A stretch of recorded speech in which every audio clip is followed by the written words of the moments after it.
The US and Russia, China and India, two separate long-term rivalries and two flashpoints for global war. But what if China and Russia decided to set aside their differences and join against an Indian-American alliance? Who would win, and how would that war play out? The rules of this wargame are, as usual, no use of nuclear weapons allowed, and no other allies can be called upon. First, let's take a look at each contestant's military might and see what capabilities each would bring to the table. First up is India, the world's fourth most powerful military. With an active duty force of 1.4 million and a reservist force of 2.8 million, India can call upon a deep pool of manpower to prosecute any war. India also possesses a formidable air force with 590 fighter aircraft, 804 attack aircraft, and a huge fleet of surveillance and transport helicopters that numbers at 720. India, however, suffers from a lack of attack helicopters with only 15 in its inventory. This may prove to be a crippling deficiency in any attempt to combat a Chinese-Russian incursion over its mountainous northern and eastern borders. India does, however, maintain a force of 4,400 combat tanks, of which about half are modern or semi-modern T-90s and the indigenous Arjun main battle tank. India is also equipped with a staggering number of towed artillery, 4,100 pieces, meant to make it impossible for their Chinese rivals to penetrate Indian defenses across the mountain gaps of its northeastern border. Its naval forces include 1 aircraft carrier, 14 frigates, 11 destroyers, 22 corvettes, and 16 submarines, a sizable collection of naval hardware that its immediate threat, China, would be hard-pressed to defeat. Next up is China. China is the most populous nation on Earth and maintains an active duty force of 2.2 million with a reservist force of 510,000. With an air force totaling 1,125 fighter aircraft, 1,527 attack aircraft, and 281 attack helicopters, China has a serious advantage in the air over India. Yet China's pilots are undertrained compared to their Western counterparts and forced to fly under strict supervision from ground controllers, a huge liability in fast-paced modern air combat. China also has a force of 7,700 tanks and 6,246 towed artillery, backed up by 2,000 self-propelled artillery, mostly ballistic missile launchers, which would pose a significant threat to Indian and American forces. On the sea, China maintains a significant force with 1 test aircraft carrier not rated for combat operations, 50 light frigates, 29 destroyers, 39 corvettes, and 73 submarines. While larger in number than Indian naval forces, China lacks the ability to maintain long-term logistical support for any deployed ships, meaning only a small number of them could operate far from China's shores for longer than a few weeks. Underpinning China's military might is also the fact that its military is severely affected by systemic corruption, so much so that China's own leadership doubts the ability of the Chinese military to fight and win a major war against a near-peer power such as India. On to Russia. Russia has the world's second most powerful military, with an active duty force of just over 1 million personnel and a reserve force of 2.5 million. With 818 fighter aircraft and 1,416 attack aircraft, Russia's air forces are formidable, but would be severely hampered in war by a lack of reconnaissance assets. As one Russian military analyst put it, we have long-range, sometimes precision-guided weapons, but we don't always know where the target is. On the ground, though, Russia maintains the world's largest tank fleet, numbering over 20,000. However, this figure should be taken with a grain of salt, as the number includes many thousands of Soviet-era tanks that have long been decommissioned and would need weeks to bring into service, and even once operational, would be decades behind in capability, firepower, and protection versus modern tanks. Russia's naval fleet has severely atrophied since the collapse of the Soviet Union, but it still maintains 1 aircraft carrier, 9 frigates, 13 destroyers, 78 corvettes, and 62 submarines. Though Russian vessels are on the whole aging and plagued by maintenance issues, they are still armed with very modern and capable long-range missiles, making them a force to be feared. And finally, the world's chief military power, the United States of America. The US enters the conflict on India's side with an active duty force of 1.3 million personnel and 800,000 reserve personnel. With 1,962 fighter aircraft and 2,830 multi-role aircraft, the US has almost double the air power of Russia or China. Its naval aviation forces alone are on par with either nation.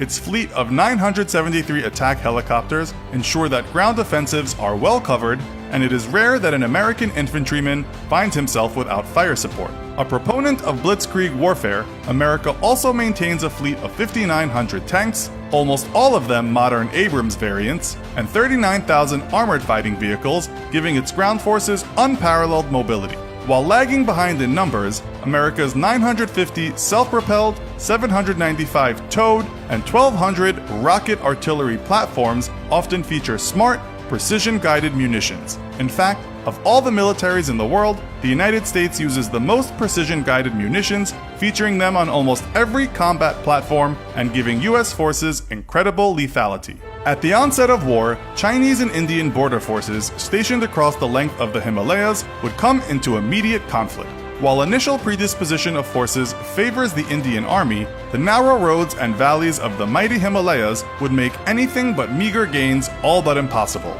Artillery would devastate any sizable forces trying to move through mountain gaps, leaving most of the combat action to light infantry units supported by helicopters. With Chinese forces primarily stationed along its eastern coast, India would initially have the upper hand both in the air and on the ground. Only a few air bases on the Tibetan Plateau could support combat operations for the Chinese, while dozens of airfields on India's side could put all Indian planes within combat range of the front lines. It would take weeks for China to construct makeshift airfields and air bases, and then rebase the bulk of its air fleet to the Tibetan Plateau, during which time, despite more advanced Chinese aircraft, Indian forces would enjoy a degree of air superiority. Yet the mountainous terrain would make it difficult for India to exploit that air superiority, and it would be forced to try to use ground attack planes when it would be far more efficient to use attack helicopters, of which India, again, only has 15. Once China relocated its mobile ballistic missile launchers to its western military regions, however,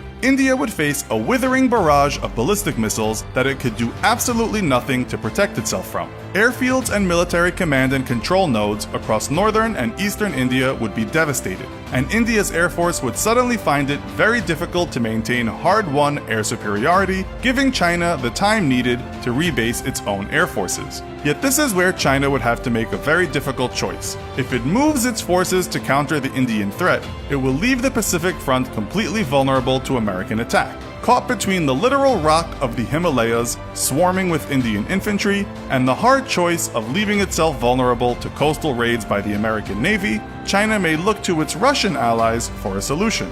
Russia would need to carefully consider the strategic situation.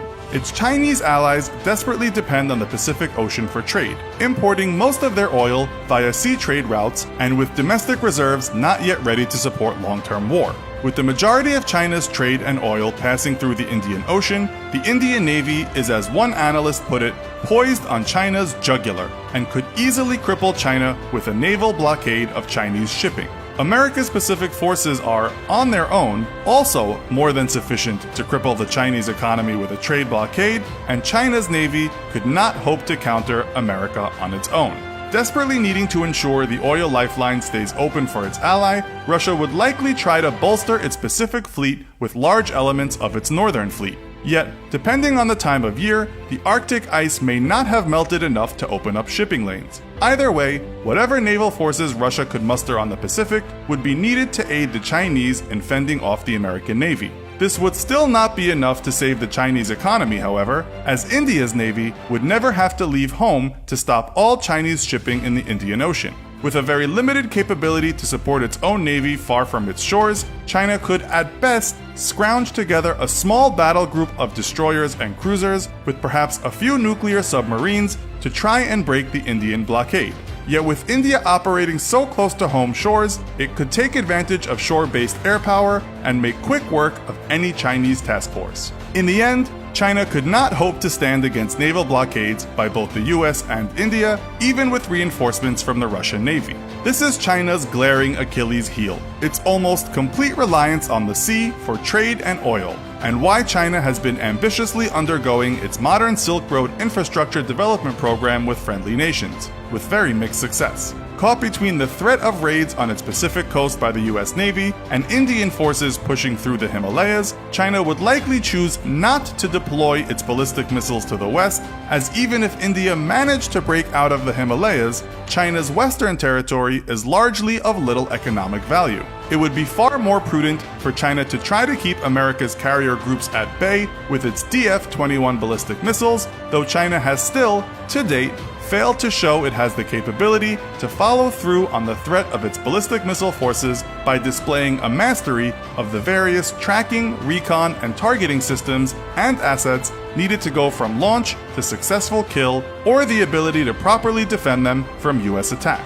At best, the Sino-Russian alliance could hope to hold India at bay in the Himalayas and could likely even push India back once Chinese and Russian personnel created enough forward air bases on the Tibetan Plateau to support offensive operations. Yet Chinese and Russian forces would be limited to advancing only as far as the Indian foothills on the western edges of the Himalayas. The narrow passes and undeveloped roads through those passes would not make it possible to transport large amounts of hardware into India itself, while India could hold vast amounts of tanks and artillery on its plains ready to crush any advance into Indian territory. In short, it would be guaranteed suicide to try to break out of the Himalayas for both the Chinese and Russian forces. Meanwhile, India and the US could starve China into submission by devastating its economy through naval blockades. It would take weeks for the US to degrade Russia's and China's naval and air forces enough to attempt an amphibious assault against either nation, but the high casualties would make it a very unappealing proposition.